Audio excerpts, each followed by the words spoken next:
চট্টগ্রামে অনুষ্ঠিত ওয়েস্ট ইন্ডিজের বিপক্ষে শেষ টি-টোয়েন্টি ম্যাচ চলাকালীন ইনজুরিতে পড়েন উইকেটকিপার ব্যাটসম্যান নুরুল হাসান সোহান ও বামহাতি পেসার শরীফুল ইসলাম।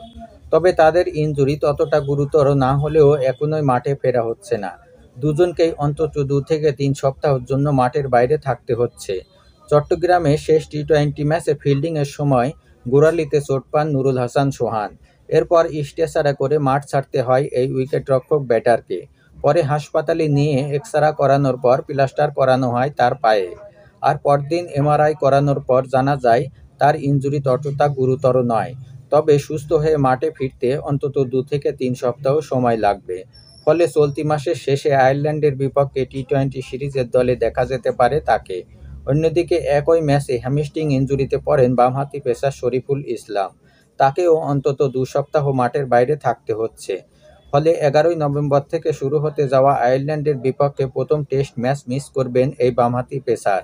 তবে 19শে নভেম্বর থেকে শুরু হতে যাওয়া দ্বিতীয় টেস্ট ম্যাচের স্কোয়াডে রাখা হতে পারে তাকে। ওয়েস্ট ইন্ডিজের বিপক্ষে 2-1 ব্যবধানে ওয়ানডে সিরিজ জিতলেও টি-টোয়েন্টি সিরিজে হোয়াইট ওয়াশ হয়েছে বাংলাদেশ। এবার আইরিশদের বিপক্ষে মাঠে নামছে টাইগাররা।